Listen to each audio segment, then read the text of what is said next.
Senator Askew, you will be in continuation. Being 2 p.m, we'll go to questions. Senator Marielle Smith. My question is to the Minister for Defence, Senator Reynolds. Last night the minister released a statement saying that she had received an undertaking from Naval Group that at least 60% of the contract value of the future submarines build will be spent in Australia. What is the legal basis of the undertaking? The Minister for Defence, Senator Reynolds.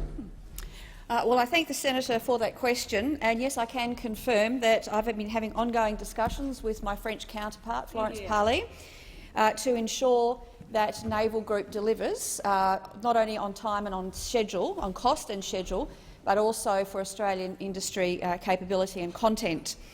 So we have had ongoing discussions, and as I reported back to the Senate and as per my release, we have agreed on a minimum of a 60% Australian industry content. Now, there are very strict guidelines in the agreement we have, the SPA with France, for contracted arrangements, but there wasn't a specific number. So that is what I've now negotiated with the French government and also Naval Group to ensure that we have a minimum of 60%.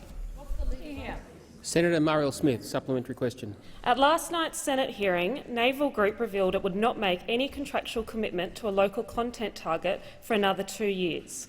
Given the former Minister for Defence, Mr Pyne, repeatedly asserted that 90% of the build of the future submarines would occur in Australia, saying, and I quote, less than 10% of the work will be done outside Australia, how is this undertaking now received by the minister any different to that received by Mr Pyne? Senator Reynolds. Thank you very much, Mr President.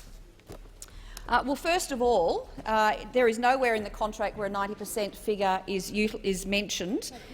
Of course he wasn't. Of course he was not. Now, Order. Senator Reynolds to continue in silence. Thank you very much.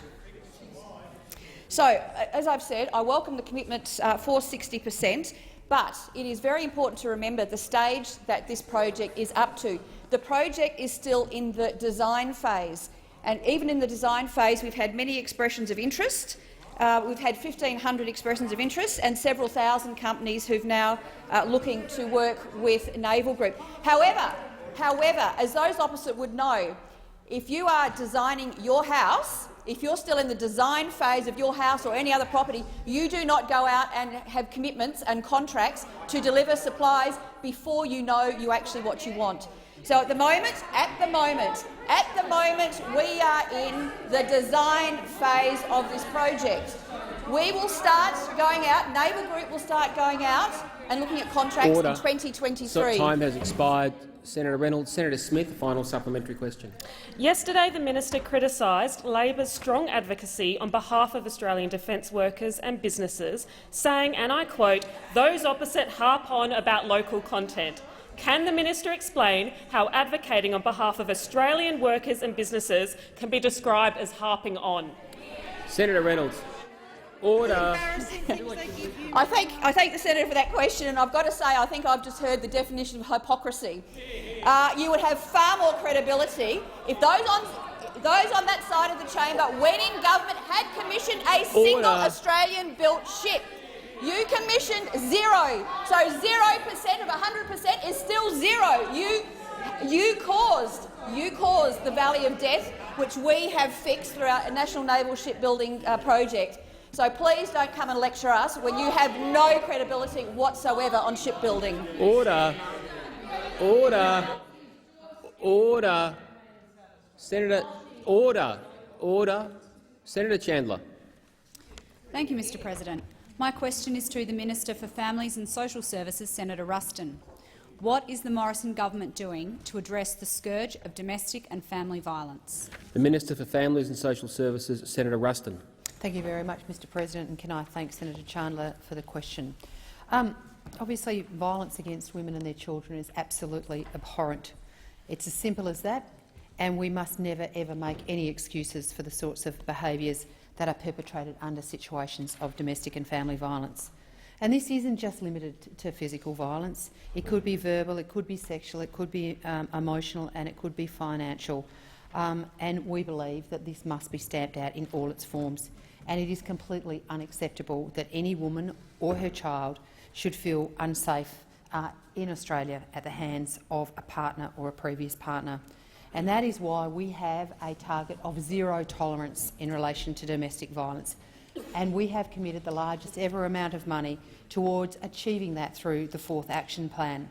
But particularly, we want to make sure that men take responsibility for their own attitudes and their behaviours, and we want to encourage them to seek the necessary help that they need to change those attitudes and behaviours. Last week, as part of the overall commitment of $340 million, we announced $2.4 million to go towards 4 specific programs to assist men, to help them make the behavioural changes that they need to make sure that they end their use of control of abusive behaviour and other problematic behaviours that lead eventually to a level of violence. And while it's absolutely essential that we continue to provide the level of financial resources to enable frontline services to be able to meet the demands and respond to the issues that come before them, money alone is not going to change the dial.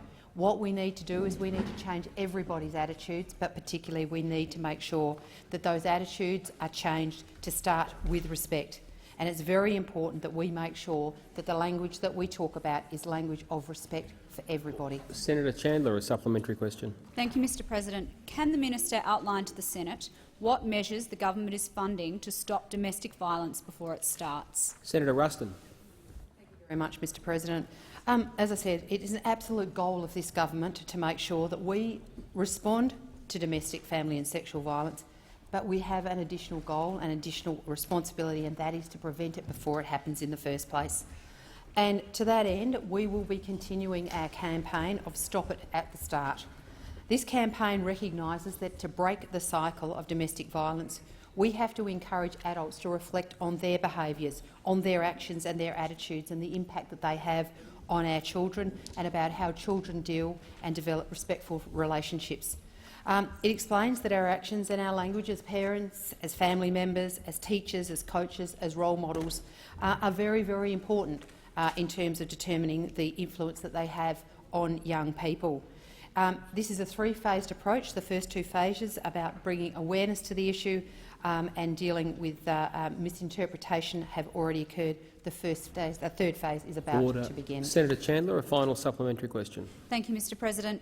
Can the minister explain what frontline services the government is investing in to reduce domestic violence? Senator Ruston. Thank you very much. In addition to making sure that we deal with the issues of prevention, we are also making sure that the main frontline responders are showing real leadership. And we want to stand by the states and the territories to make sure that we work with them to strengthen their response actions, whether it be with services or whether it be with law enforcement. But one example of the kind of actions that we think are really, really important and we continue to be committed to is the funding of the 1800 RESPECT phone line.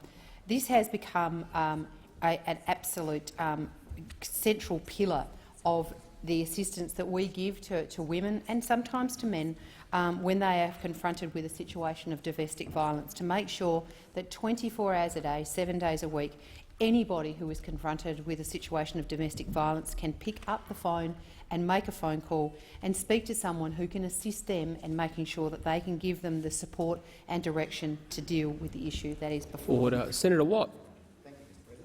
My question is also to the Minister for Defence, Senator Reynolds. I refer to the speech prepared for Defence Force Chief Angus Campbell, obtained under Freedom of Information in September 2019. That speech notes, and I quote, "Climate change is predicted to make disasters more extreme and more common," and warned the ADF will be required to undertake more disaster relief operations and peacekeeping missions, given climate change has, and I quote, "the potential to exacerbate conflict." What is the Morrison government doing to prepare the ADF for conflict in our region and beyond as a result of climate change? The Minister for Defence, Senator Reynolds. Well, thank you very much, Senator Watt, for that question, and I can confirm that Defence does have a very detailed policy on the impact of climate change and the impact on force structure. And as you would know, it is also in the 2016 White Paper very specifically referenced. So the potential for climate change and in our region and also in our nation is well addressed and well studied and by the ADF. Order. Have you concluded your answer, Senator? Sorry, is this? I wasn't sure if Senator Reynolds had resumed her seat, concluding the answer, or you were rising on a point of order. Senator Reynolds is finished, so we'll go to a supplementary question. Is something about what that is. So I ask a supplementary question. The speech prepared for the Chief of the Defence Force noted, and I quote, "Deploying troops on numerous disaster relief missions at the same time may stretch our capability and capacity." Does the Morrison government acknowledge climate change-induced disasters pose a threat to the capability and capacity of the ADF? And again I ask, what is the Morrison government doing to prepare the ADF for these challenges? Senator Reynolds. Well, thanks very much, Senator Watt. And as I said, the 2016 Defence White Paper did identify climate change as one of the causes of state fragility, a key driver for our security environment out through to 2035. And Defence prepares, as you referenced the CDF talking about, as he does regularly. Defence prepares for climate change impacts on defence capabilities, estate, personnel, equipment, and also related operational responses. And I think you can see from Operation Bushfire Assist that the Australian Defence Force is well prepared for humanitarian disaster relief operations both here domestically and overseas. So I think the proof is, Senator Watt, that we are well prepared and well capable of supporting any of those disasters here in Australia and overseas. Senator Watt, a final supplementary question. Thank you, Mr President. In January 2019, the US Department of Defence released a report assessing the future impact of climate change on its military installations. The report found more deserts, bushfires, flooding and drought exacerbated by climate change posed risks to the US military's bases and capability. Has the ADF conducted a similar assessment? Senator Reynolds. Well, thank you very much, Mr President. And I will say for the third time, yes, the ADF has done extensive work on this and has preparedness for this. As I've said twice already— Sorry, Senator Watt's rising on a point of order. Senator Reynolds. Senator Watt's rising on a point of order. Senator Watt. Relevance. This question was about whether the ADF had conducted a similar assessment to the US Department of Defence. It wasn't about some general statements the government might have made. Watt, with all due respect, the minister had been speaking for 10 seconds. I was listening very. I was listening very carefully. At this point, I am more than happy to say she was being directly relevant. I believe your point of order goes to how she is answering the question rather than being directly relevant. There's an opportunity after question time to debate that. Senator Reynolds, I cut you off. Thank you very much, Mr President. Well, as the Australian Minister for Defence, what I'm doing is actually answering the question about the Australian Defence Force and the extensive work that we're doing here. So I cannot speak for the United States system or the United States Secretary of Defence and what his department has done. We have for many years in defence looked at the impacts of climate change, and we work with the region in terms of humanitarian disaster response and many other support. So the answer is yes. Senator Waters. Thanks very much, President. My question is to the Minister representing the Prime Minister, Minister Cormann. Does the government accept the findings of the world's scientists contained in last December's United in Science report, prepared for the UN Climate Summit, that the world is currently on track for up to 3.4 degrees of global warming? And can you please tell the Senate what the impacts of 3.4 degrees of global warming will be on Australia's economy and how many people will die? The Minister representing the Prime Minister, Senator Cormann. Thank you very much, Mr President. As I've said on a number of occasions now in response to similar questions from Senator Waters, the government accepts the need to take action on climate change, and we also are committed to ensure that our actions are both environmentally effective and economically responsible. And what we won't do is shift emissions together with jobs and economic activity overseas, where for the same level of economic output— Senator Waters on a point of order. Yes, with respect, President, relevance. I've heard the general spiel before. This question specifically went to the impact on our economy and people's lives of 3.4 degrees of warming. Senator Waters, I can't instruct the minister how to answer a question. As long as he's being directly relevant to it, there's an opportunity after question time to debate the merits or otherwise of answers, which senators have. The minister to continue. Thank you very much, Mr. President. The reason why what I'm explaining to you, Senator Waters, is directly relevant is because what I'm explaining to you is that if we did not do what we're doing, we would make the challenges for the global environment worse. I mean, if we were to decide to stop producing and exporting Australian coal, and it would be displaced by coal from other sources which is more polluting, the emissions in the world would be going up. So if we decided to pursue the sort of reckless agenda that you're suggesting, we would be shifting jobs, economic activities and emissions overseas, where for the same level of economic output, emissions would be higher. So the world environment would be worse off. That is why what I'm saying to you is directly relevant. The course of action that you're suggesting would not only harm working families around Australia, it would harm the global environment. And this government will never do anything to gratuitously harm the Australian people in a way that then also harms the global environment. Our agenda, we are committed to effective action on climate change. We are committed to take action that is environmentally effective and economically responsible, and we will not make meaningless commitments without being able to tell the Australian people what the impact is going to be on them, their jobs, their future job security, their future job opportunities, and particularly if it means making the situation for the global environment worse. Senator Waters, a supplementary question. Thanks, President. The government's own inadequate 2030 targets are consistent with 3 degrees of global warming. Given that it appears to be government policy to heat Australia by 3 degrees, can you please tell us, to the nearest $1 billion, the damage expected to be suffered to the tourism, agriculture and infrastructure sectors by your government's policies, or are you not costing your own policies? Senator Cormann. Thank you very much, Mr. President. You're quite right. We are committed to a 26 to 28% emissions reduction target, which on a per capita basis means that we will be reducing emissions by half, which on an emissions intensity of the economy basis means that we are reducing the emissions intensity in our economy by 2/3. And you know what? We have a target. The Labor Party doesn't even have a 2030 target, none. I mean, they're running for the hills. I mean, they're now trying to run some smoke screen, some smoke. I mean, the reason why the Leader of the Opposition is coming out with the statement he did last Friday is because he knows that he can't get a consensus in his party room between Otis and Mr. Butler around the 2030 target. That is what that is all about. It's just one massive smoke screen. So we are taking responsible action. We are being guided by our commitment to ensure that our agenda is environmentally effective and economically responsible. You know, we will have to just agree to disagree, and the Australian people, as they have done in the past. Time for the answer has expired. Senator Waters, a final supplementary question. Thanks, President. Do you accept the findings of 3 key Australian climate scientists reported in the media today that neither the government's targets nor a 0 by 2050 target alone will limit global warming to less than 2 degrees, and what is needed is deep cuts to pollution now and a stronger 2030 target? Do you accept that science? Senator Cormann. Thank you very much, Mr. President. As I've said on many occasions now, the government is committed to effective action on climate change.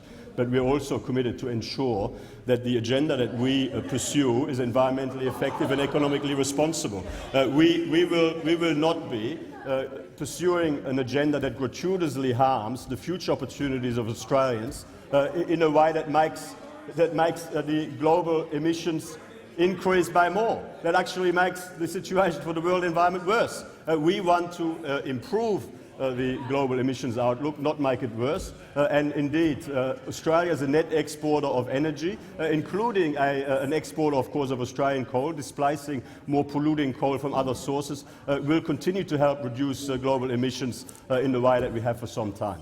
Senator Betts. Thank you, Mr. President. My question is to the Minister for Defence. Can the Minister update the Senate? Senator Betts, I'd like to hear your question. Order. I know it's kind to welcome senators asking questions, but I'd like to be able to hear it. Senator Abetz. They always love hearing from me, Mr. President.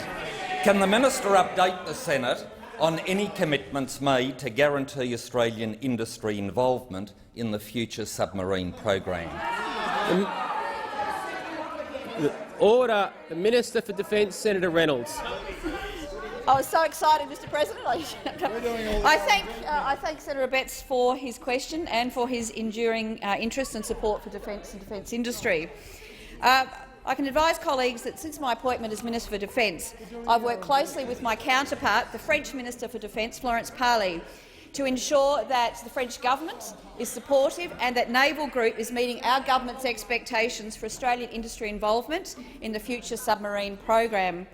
And I welcome Minister Parly's commitment to me and that from Naval Group that they will achieve at least 60% Australian industry involvement in the program. But this government is not just focusing on minimum benchmarks. I am and I will continue to hold Naval Group to account to ensure that it maximises Australian industry involvement as outlined in their obligations through our strategic partnering agreement. Through you to Senator Wong.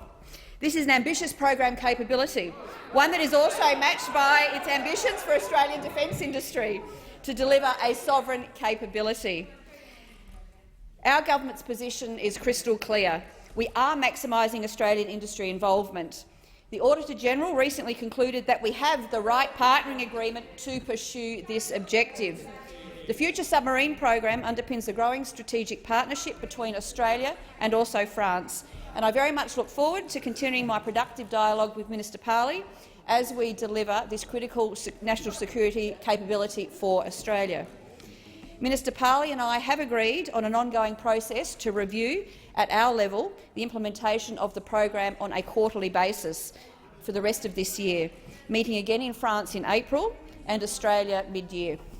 Senator Abetz, a supplementary question. I thank the Minister for that extensive answer, and I ask, can the Minister advise the Senate what steps the government is taking to create a stronger and more resilient Australia by building Australia's sovereign defence industrial base to deliver the future submarines? Senator Reynolds. Thanks, Senator Abetz, for that question. We are investing $90 billion to create a national naval shipbuilding enterprise, not only to deliver a stronger, more resilient Australia, but also to build a sovereign defence industry right here in Australia.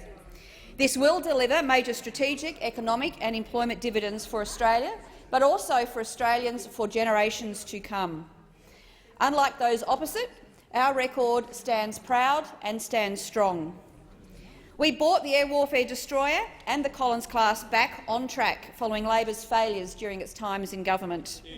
We are exceeding targets for Australian industry content in the offshore patrol vessel program, which is already now over 60%.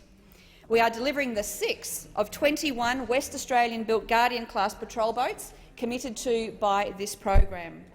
And through our Hunter-class program, we are guaranteeing a continuous naval shipbuilding program here in Australia for generations. Senator Abetz, a final supplementary question. Thank the Minister for outlining that extensive record. Can I ask, can the Minister also outline to the Senate the government's commitment to Australian industry involvement in the broader naval shipbuilding plan? Senator Reynolds. Thanks, Mr. President. This particular program is still in the preliminary design phase.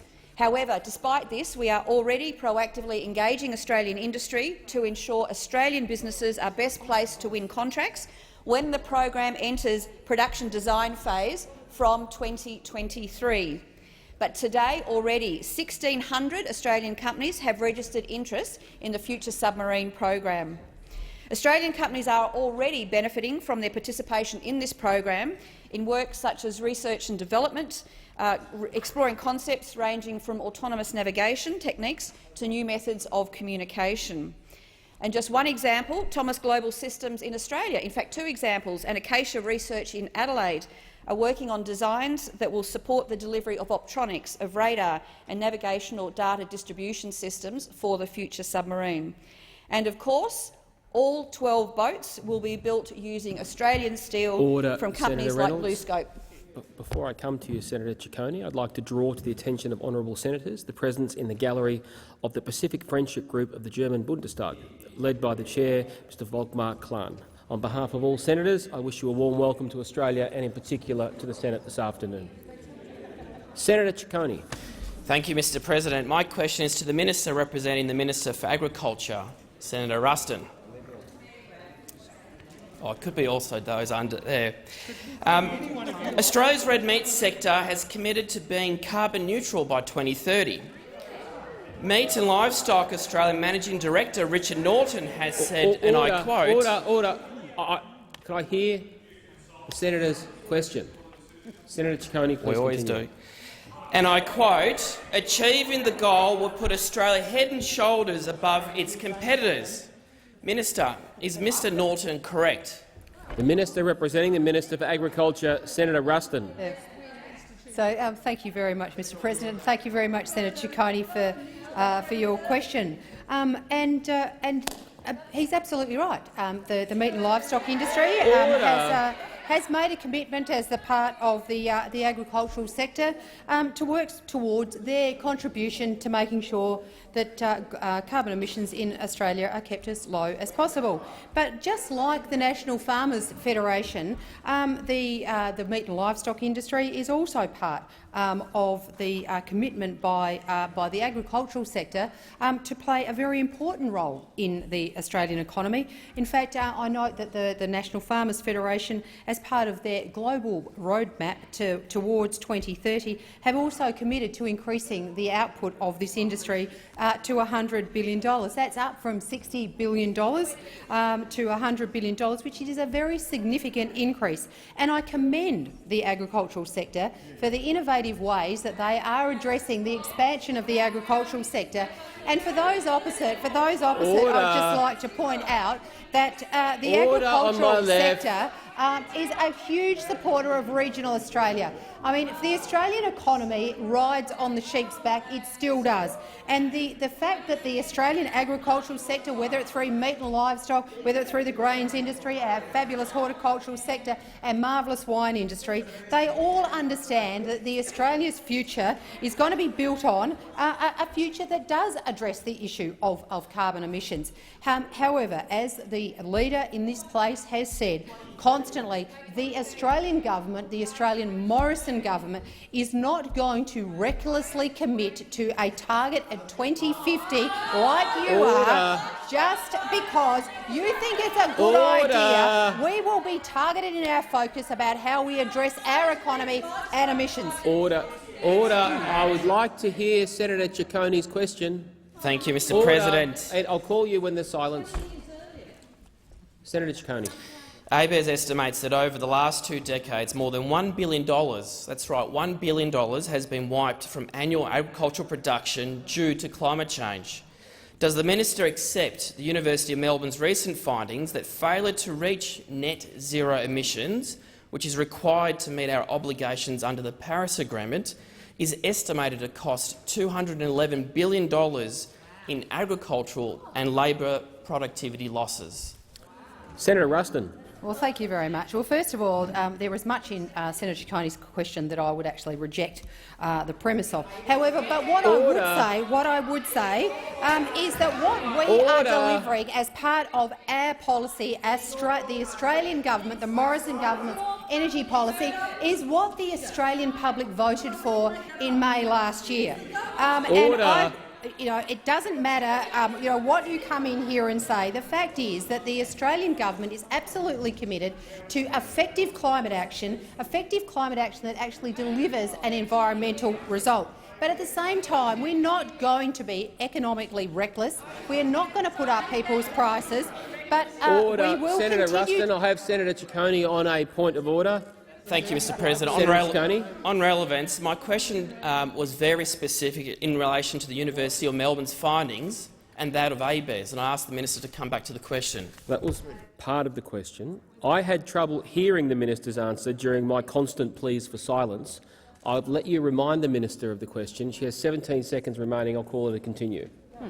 Thank you very much, Mr President. And just to reaffirm some of the part of your question, Senator Ciccone, I rejected the premise of. However, I would say that this government actually accepts the science of climate change, and we will continue to work in a responsible and effective way to address that. Order. Senator Ciccone, a final supplementary question.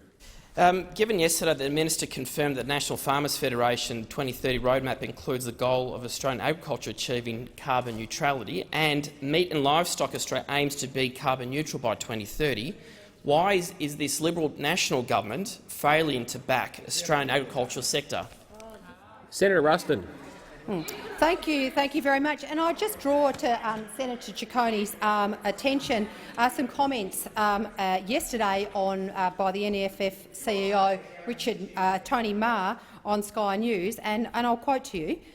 We've got a policy position. That policy position has been in place since 2018, and it's part of our roadmap towards a $1 billion agricultural sector.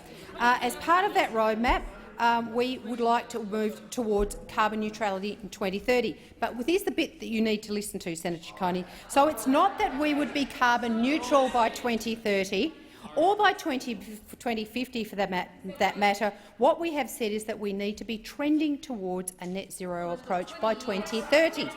OK, 2030. So I think you also need to be very careful when you come in here and make these accusations that you are absolutely correct in what you are making the assumption of. Order on my left. There's too much noise. Order. Senator Davey. Thank you, Mr. President. My question is to the Minister representing the Minister for Agriculture, Senator Ruston.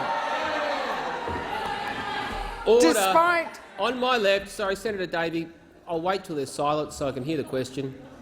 Please continue. Thank you. Despite recent very welcome rainfall, most of New South Wales is still in drought or drought affected, which became very apparent to me last week when I was with charity organisations in drought-affected Molong.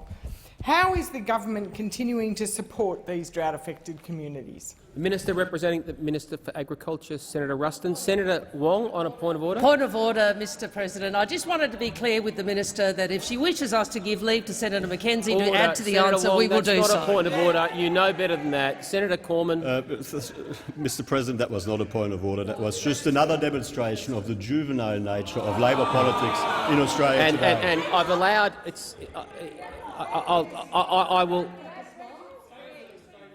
I'll declare that 15 all, and two people who should know better, both making points of order that were not. Senator Ruston to answer the question. Senator Ruston. Thank you very much, Mr. President, and can I thank fellow regional Senator Davey for her question, because we both know that people living in rural and regional communities know that drought is not like fire or flood. It doesn't just occur, it creeps up slowly, but when it actually takes effect, it has a massive, massive effect on our regional communities. And as you rightly point out, we've had some great rain and we obviously want more, but it hasn't been enough to break the drought. And we're going to need an awful lot more rain, and it's going to be a long time, even after those rains, before our rural and regional communities are going to recover. And in your home state of New South Wales, despite the rain, 98.8% of rural and regional New South Wales is in drought, with 22% of them classified as in intense drought. And the Australian government is absolutely committed to assisting our rural and regional communities through this terrible drought, with over $8 billion now having been put into recovery actions and initiatives. Just last week, the government extended its Drought Community Support Initiative with another $82.75 million of continued funding to assist households who are battling this terrible, terrible drought. It will take to the commitments that have already gone out the door $180 million, and in New South Wales alone, that's $36 million that's been invested in eligible household support. Since May last year, the government has rolled out more than $1 billion in grants and payments to support our regional communities. We've announced the appointment of the Drought Coordinator, Shane Stone, to make sure that we work with our states and territories, because it's really important that we work together, so we play an important role of coordination, collaboration and making sure that we get the very best out of every dollar that's been invested, so that we are targeting our farmers and their communities so that they are receiving the support they need. It remains a key priority of this government. Senator Davey, a supplementary question. Thank you. And can the Minister please explain how the government's actions are helping to build stronger and more resilient Australia for farmers as they continue to struggle with this drought? Senator Ruston. Thank you very much, Mr President. Well, there are a range of measures available to farmers who are struggling with drought, and recognising that there is no one-size-fits-all model here. We need to make sure that we work individually with farmers and their communities to make sure that we are targeting and putting the right and appropriate drought supports in place for our farmers. As an example, one of the most important measures has been the Farm Household Allowance. It's a safety net, and it's there to make sure that our farmers have got the dignity and the respect that they deserve during these tough times, to make sure that farming families can put food on the table. And also, in response to our significant drought conditions last year, we changed the existing drought loans eligibility and criteria through the Regional Investment Corporation to make sure that we could get money to farmers that was interest-free over the next 2 years, so that they would not be burdened with the interest. So we continue to invest in our farming communities because we know they need our help. Senator Davey, a final supplementary question. Thank you. And what support is there to help build resilience across the communities, and specifically in associated industries like agronomy and farm supply companies that have seen their incomes fall as well as a result of this ongoing incessant drought? Senator Ruston. Thank you very much. And Senator Davey makes a very good point, because it's not just the farmers who are impacted. Drought doesn't stop at the farm gate. It extends to the farmers, to the mechanics who have to fix their tractors.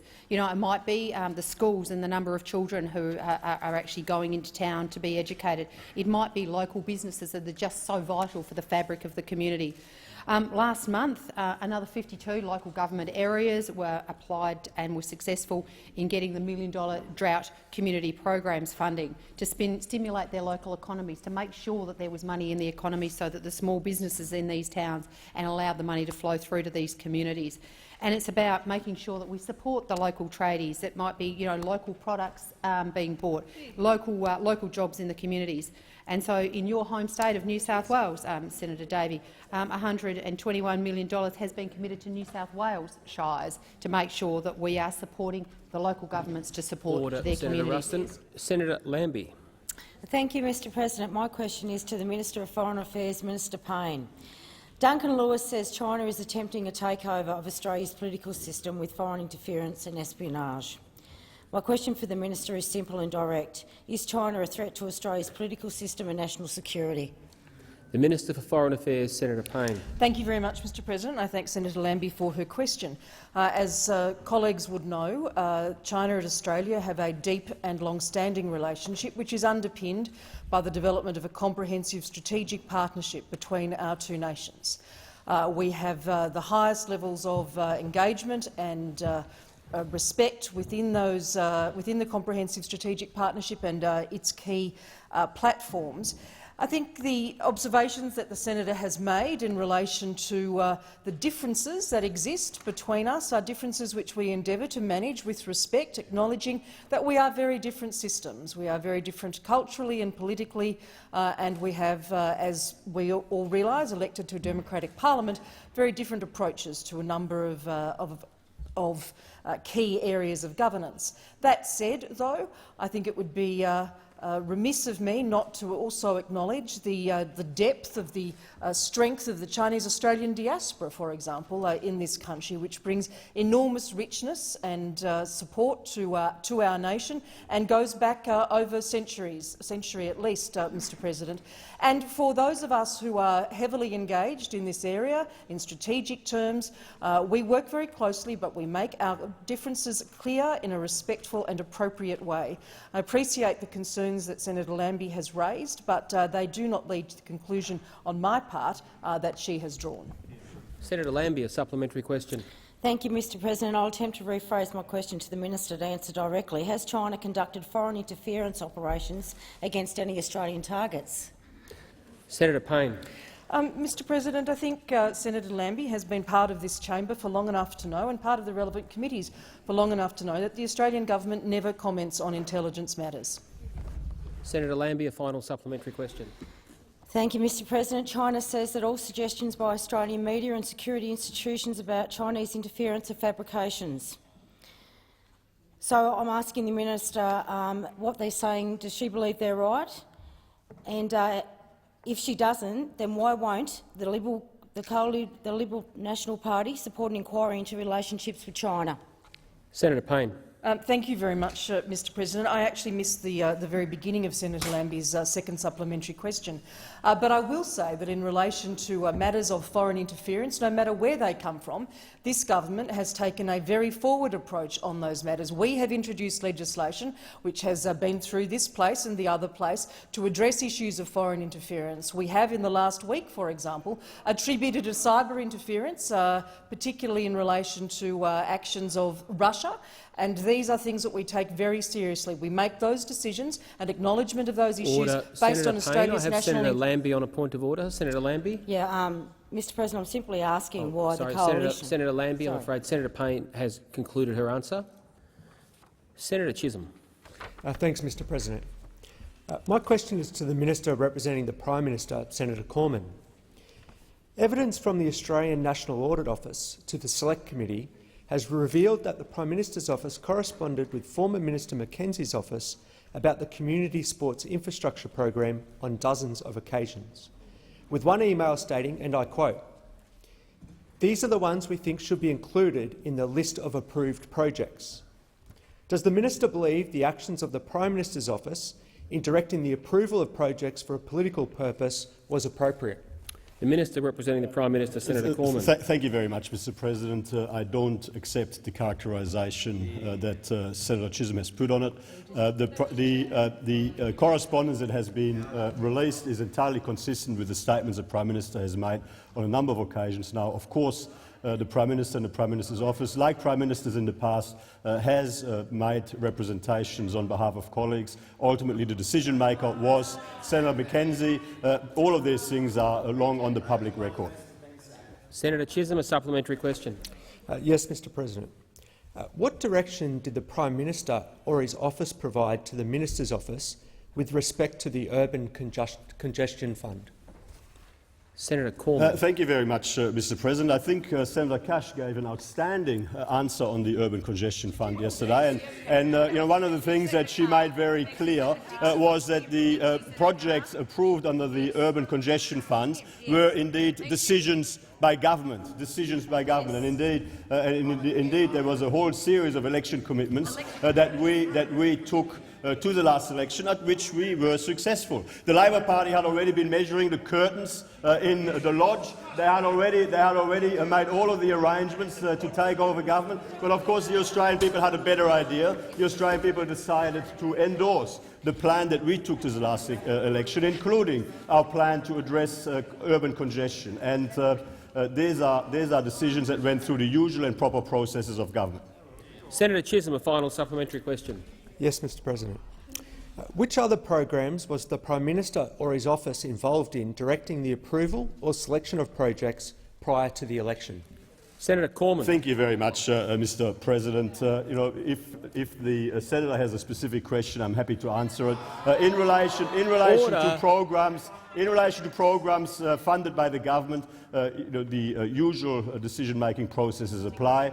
And you know, if the senator has a specific question, I'm happy to assist him. Order. Senator Rennick. My question is to the Minister for Employment, Skills, Small and Family Business, Senator Cash.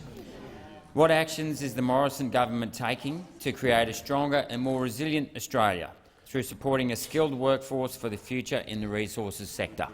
The Minister for Employment, Skills, Small and Family Business, Senator Cash.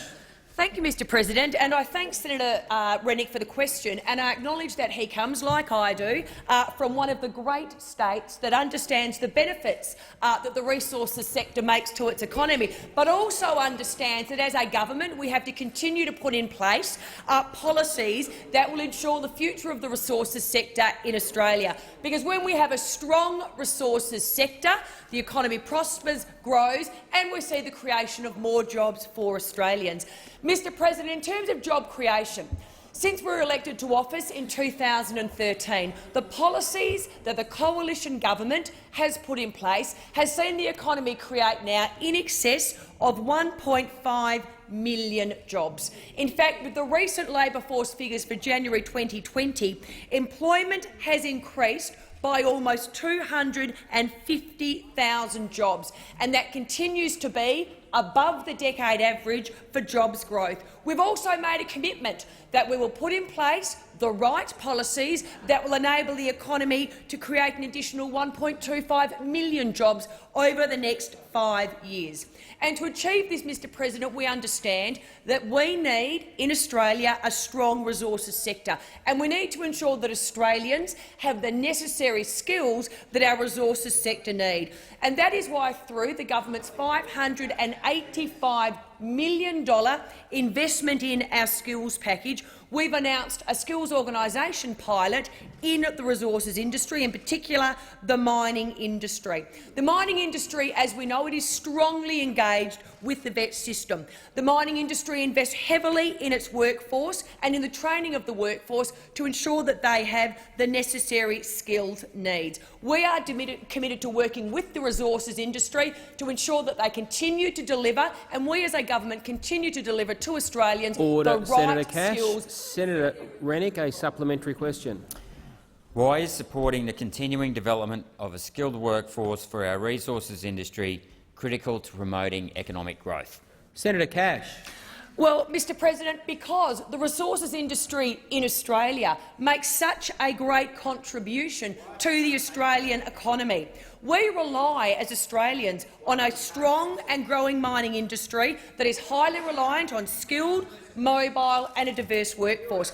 In terms of the statistics, the resources sector accounted for 8% of Australia's GDP and 59% of Australia's export earnings in 2018-19. That is something, Mr President, that the coalition government respects. The sector employed nearly 245,000 Australians at the end of 2018-2019. That's around 2% of Australia's total workforce. We also have, though, as a sector, it is one of the fastest-growing employers in the Australian economy, with employment rising from just 94,000 just 15 years ago. Order. And that's Senator why Cash, time for the answers expired. Senator Rennick, a final supplementary question. Is the minister aware of any alternative approaches to supporting our resources sector? And are there any risks associated with this approach? Senator Cash. Well, thank you, Mr President. I have to say there are some on the other side who have done something vaguely competent to take the interjection from the senator, and that is, of course, the Otis Group, who themselves have expressed confidence for the resources sector in this country, but unfortunately, colleagues, were shouted down by those at the top. So a group of Labor senators who raise what we believe is actually a valid point and express support for the resources industry and the job-creating prospects, they are not just shouted down. They are not just shouted down by the Leader of the Opposition and other members of the Labor Party, but on top of that, they are then insulted by the policy that Labor brings out in relation to net zero emissions for everything for 2050. That is a job-destroying policy. So for those on the Labor side who do support growing the resources industry, I look forward to watching. Senator Cash, time for the answer has expired. Order on my left. Order on my left. Senator Whish-Wilson is on his feet. Senator Whish-Wilson. My question is to the Minister for Foreign Affairs, Senator Payne. Minister, last year you flew to Thailand to lobby the Thai government against extraditing Hakim Al-Arabi, an Australian soccer player, to Bahrain. At the time, you said publicly your intervention was because you were very concerned about Hakim's detention and very concerned about his potential extradition to Bahrain. This was the right thing to do. Minister, given that you and your government were so vocal about Hakim's detention and the risks of his potential extradition, why have you not shown the same zeal and the same commitment to secure the release of Australian citizen and Walkley-winning journalist Julian Assange? Why have you not flown to the UK to lobby the UK government or to the US to lobby the US government against extraditing Julian Assange? The Minister for Foreign Affairs, Senator Payne. Thank you very much, Mr President, and I thank Senator Whish-Wilson for his question. On any examination of the facts of the two matters which Senator Whish-Wilson has put to the chamber, that of Hakeem al-Arabi and that of Julian Assange, they are qualitatively different circumstances. As the government has previously indicated, we are in regular contact with the authorities in the United Kingdom in line with our consular mandate and have been assured by those authorities that Mr Assange is held in appropriate and humane conditions. I can also inform the chamber that I specifically raised the issue of Mr Assange and his conditions in my discussions with Foreign Secretary Raab when he visited Australia just a matter of weeks ago. I do want to also note for the chamber, and this may go to a further question from Senator Whish-Wilson, at which point I would of course repeat this statement. It is important to note the Australian government has no standing in any of Mr Assange's legal proceedings and is unable to intervene in them. Senator Whish-Wilson, a supplementary question. Well, they certainly are different, Minister. Let me tell you why. Overnight, the UN Special Rapporteur on Torture, Nils Melzer, said that Julian Assange's case is about more than one individual. He said this is a battle over press freedom, the rule of law and the future of democracy. Strong words coming from the United Nations. Minister, if you agree with the United Nations about what is at stake here, why isn't your government doing more to intervene in this case and bring Julian Assange home, more than the usual consular assistance? Senator Payne. Thank you very much, Mr President. My personal opinion of what the Special Rapporteur may or may not have said is not relevant in this matter. What is relevant is the undertakings that the Australian government has sought from British authorities in relation to the position, the detention of Mr Assange as the proceedings are awaited. We continue to closely monitor Mr Assange's case, as we would for Australians in detention overseas in other contexts, and we in fact do. I know that Mr Assange has a very high public profile. For the Australian government, he is a consular client and one for whom we provide appropriate support according to our consular mandate, as I said. I do appreciate that members of the public, and including people in this chamber, self-evidently from Senator Whish-Wilson's questions, do feel strongly about Mr Assange's situation, but it is important to remember that Australia cannot intervene in the legal processes of another country. Senator Whish-Wilson, a final supplementary question. Minister, a few days ago it was revealed that meetings between Julian Assange and his lawyers had been secretly filmed and taped. This is a clear and egregious breach of legal professional privilege. Minister, do you believe that Julian Assange will get a fair trial in the US, or do you agree with Nils Melzer that for all intents and purposes Julian Assange is a political prisoner and he should not be extradited to the US, where he would face nothing but a politically motivated show trial? Senator Payne. Thank you very much, Mr President. And Senator Whish-Wilson continues to quote the views of an individual rapporteur. Order. Of an individual rapporteur who has made a range of observations, not all of which we agree with, Mr President. As I have indicated, and I am aware of the media reporting in relation to surveillance of Mr Assange, alleged surveillance of Mr Assange while in the Ecuadorian embassy. I don't intend to provide a running commentary on this matter, on this case. I don't provide running commentaries on legal matters before courts in other parts of the world, nor in Australia, frankly, and we have no standing in the legal matter that is currently before the courts. As is the case for any individual, Order. Mr Assange is entitled to due legal process, which we expect the legal Order, systems Senator of both Payne. the US and the Time UK to deliver. Answer has expired. Senator Farrell. Thank you, Mr President. My question is to the Minister of Defence, Senator Reynolds. The Minister for Defence Industry has said that there are over 130 Australian companies and organisations that are subcontracted in the design phase of the future submarines. Can the minister then explain why this government counts the work of French language school Alliance Française of Adelaide as Australian industry content for the future submarines? Wow. The Minister for Defence, Senator Reynolds. Well, thank you very much, Mr President. And I think I have already at this question time comprehensively gone through what our policy is in relation to the Future Submarine project and Australian industry, and in terms of what stage we are at. And can I remind the senator that we are in the early design phase, and we are 2 years away from— Senator Reynolds, I've got Senator Wong on a point of order. Thank you. Point of order is direct relevance. This is a direct quotation from the minister's junior minister, which is making an assertion about local content. We've asked the minister why Alliance Française is included as an indication, as being one of the companies that the government is counted for local content. We haven't asked about policy. We've asked about a very specific question about what is included in local content. I'm listening carefully to the minister's answer. You've reminded her of the nature of that question. She can also respond to the quotation of the minister, but she has only been speaking for 20 seconds. I'll call the minister to continue. Well, thank you very much, Mr President. And Senator Wong might not understand the importance of the phase of the project or the senator who asked the question. However, it is incredibly important. We are still in the early design phase, and as I gave in a previous answer, we are already, through Naval Group, that money is going back into the local communities, and in the cases you cited, they are South Australian companies that employ Australians. So whether they're in a service provider or they are in a construction or manufacturing company, they are Australian companies employing Australian people.